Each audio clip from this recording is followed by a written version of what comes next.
The most obsolete idea is go to school, get a job, work hard, save money, get out of debt, and invest for the long term in the stock market.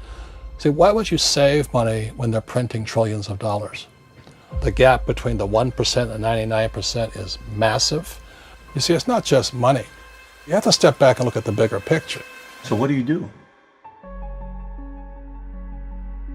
In every one of us is a poor person. There's still a poor person inside me. There's also a middle class person, and the middle class person wants security. They want that steady paycheck. And there's a rich person.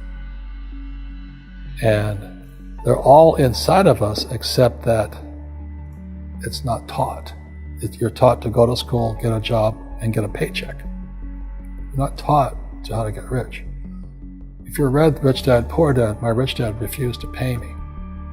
He said the paycheck was one of the most damaging things you could take in your life. He says the moment you take a paycheck, you're an employee, and that's the mindset. So my rich dad never paid me. It drove my poor dad, government employee, nuts. You gotta pay people, you gotta pay people. And Rich Dad was not saying that the paycheck was bad. He says you didn't want to be a slave to money. So as an entrepreneur, if Rich Dad folded, I just started another company. I don't need a paycheck. I don't need anybody to take care of me. If my government doesn't like me, I move to another country because they need entrepreneurs there. So the entrepreneur is not so much the business. The entrepreneur is really the mindset and the skill sets and the different set of rules.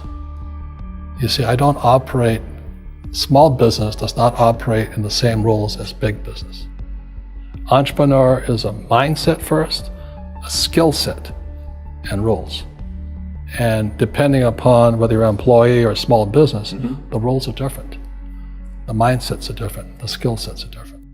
If you could say one thing to somebody who's never been an entrepreneur and they're thinking about making the leap of faith into becoming an entrepreneur, what could you tell them? Well, I'll just tell them the same thing that happened to me. My last paycheck, I still remember it clearly. It was one of the worst and the best days of my life. And I was in Puerto Rico. I was working for Xerox, and my boss gave me my last, it wasn't a paycheck, it was a bonus check. I think it was about $30,000 taxable. It's the only problem with that. So I got this check and I went, holy mackerel. You know what I mean? So I was excited, but I was also disturbed. And so this other guy comes up to me, his name was John, and John says to me, he says, you're gonna be back. I said, why? He says, because you're gonna fail. I looked at him and said, look, few expletive words, because that's what he did. He left Xerox, failed, and he came back. And I said, look, you failed and you came back, but I'm gonna fail and I'm never coming back. And that's the attitude. Do you know what I mean? If you say, well, if I fail, I'll go back to mommy and daddy, then that's what you'll do. So if you fail, that's when I became an entrepreneur, because I had no money. I had no money for years. I didn't have a paycheck. But that's what my rich dad encouraged me to do. He says, when you don't have this paycheck, you get hungrier, smarter, and it's a test of your character. Will you become a crook? Will you become dishonest? Will you cheat and steal? Or will you become a better human being? So really, that's the benefit of becoming an entrepreneur, is you really find out who you are when you don't have anything. So you always have to look at the big picture. Too many people look at, well, what's going to happen to me? When you look at the big picture, you're also going to know that when something bad happens, something good's going to happen. But you got to prepare for whatever is coming. If you think next 20 years will be like the last 20 years, you're going to get creamed. When you and I go to the supermarket and we buy a carton of milk, we always check for the expiration date. But most people do not check for the expiration date on their brains. Instead of get out of debt, I get into debt. I just refinanced $300 million in debt. I went from 5% to 2.5% interest. I made a fortune. Every month, more money comes in because my cost of money has gone down. So while some financial experts are saying get out of debt, I'm saying learn how to use debt. See, when I came back from in Vietnam in January of '73, the first thing my rich dad said to me was go to school to learn how to invest in real estate. It wasn't real estate, it was how to use debt and taxes. Debt and taxes make the rich richer. Debt and taxes make the poor, the middle class, poor. So all the rich guys who are doctors and lawyers or, those guys, they're getting creamed and they don't know why. Doctors are getting creamed.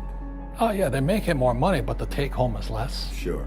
My doctor just yelled at me. He was happy. He says, "Oh, guess what? I finally made $1 million." And I said, "Yeah, this was just 3 weeks ago." And so I said, "Yeah, well, how much you pay in tax?" He says, $750,000 in taxes. So his net was about $400,000. That's not bad. But when I make $1 million, I keep $1 million. And the reason is because I don't make it by working for money. See, if you work for money, you're taxed. So that's why lesson number 1 in Rich Dad, Poor Dad is the rich don't work for money. What we do instead is we create businesses as entrepreneurs. We acquire real estate. I don't invest in the stock market. Okay?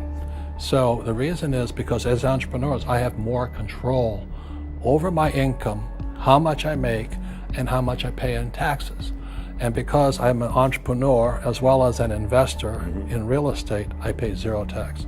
So every time I make, let's say, $1 million as an entrepreneur, I immediately invested in real estate and I have a 4-to-1 step up. So I put $1 million in real estate, I get $4 million from the bank. That's why I love banks. But the banks are screwing everybody else, terrible, but it's good for me. That's why you say when you print, it's good for you, but when you print, it's bad for people that work for money. Because when you print, savers get creamed and people who work for money get creamed. When they print, debtors get rich. You see, debt and taxes make the rich richer, and debt and taxes make the poor middle class poorer. When we have obsolete ideas, we get obsolete results. So what's happening for most people, the idea of going to school, getting a job, working hard, saving money, getting out of debt, buying your house because it's an asset, and investing for the long term, is obsolete. The world has changed. The world changed in 1971 when President Nixon took us off the gold standard and money became debt. What if we get rid of school? Then what would happen? Would it be better if we had no educational system at all? No, I'm saying education is more important before. It's just obsolete. There's Moore's Law which states information doubles every 18 months. In other words, everything's obsolete 18 months. So, and this is just a recent phenomenon. So when you come out of school, you're already obsolete. And that's why I'm the old guy, I meet my friends who went to Harvard. I went to Harvard. I said, yeah, that was how long, 50 years ago? Today, the banks are charging you interest to save money. In other words, banks don't want your money because they printed too much of it. And that's why there's this bubbles in stocks and bubbles in real estate and all this. People are dumping the cash because, as I said in here, savers are losers and cash is trash. And yet people are, well, I want a high-paying job. Well, that's an obsolete idea. Get out of debt is an obsolete idea. You should learn how to get into debt, how to use debt to get rich, and they'll never teach you about taxes. The reason the 1% is way up here and the 99% are going this way is because when you print money, 2 things happen: inflation and taxes.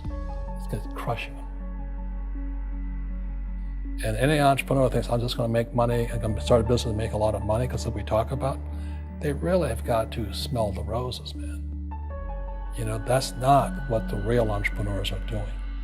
Most entrepreneurs, there's 28 million small business owners in America. 24 million are what are one-person entrepreneurs. They're called non-employee entrepreneurs. So and that's what happens is when people don't really understand what an entrepreneur does. So most big people are self-employed, but they're not really entrepreneurs. The self-employed pay the highest taxes of all, and nobody tells them that. Yeah, it's also called the entrepreneurial spirit, but what we were actually talking about was there's no such thing as a bad economy. There's external, you and I, we all have an external economy, but we also have an internal economy. And the willpower is to change our internal economy.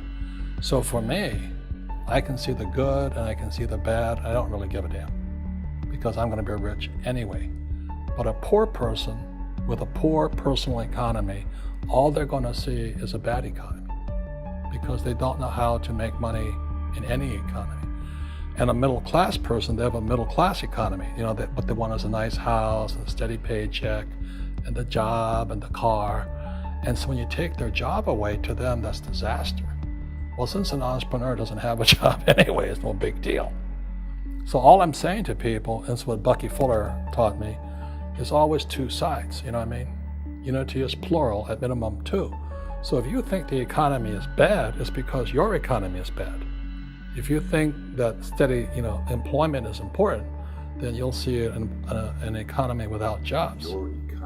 Your economy versus the external economy. What you control versus what you can't control. I can control. Yeah, it's called an internal focus versus an external focus. So the real entrepreneur has an internal focus. That if they fall down, they say, "Oh, this is good, because I'm going to go up higher." The average person will fall down and say, "Oh, I'm going to take some Prozac," or somebody has a mistake. So, "Oh, the mistakes don't matter." Well, mistakes matter. It means you didn't know something. But a real entrepreneur, whether they fall down, they always can go up. They can stand back up and go higher. That no matter what happens to them, they get stronger and better and smarter and happier. But a person with a weak internal mindset is that they're so afraid of what happens, it generally happens. Like, people who are afraid of losing their jobs, they generally lose their jobs. You know what I mean? Yeah, so everything you can comes through you. Yeah, so the entrepreneur first job is to control inside here, not outside there. The moment you take that paycheck, you're an employee. You've got to be stronger than that. It's about inside control.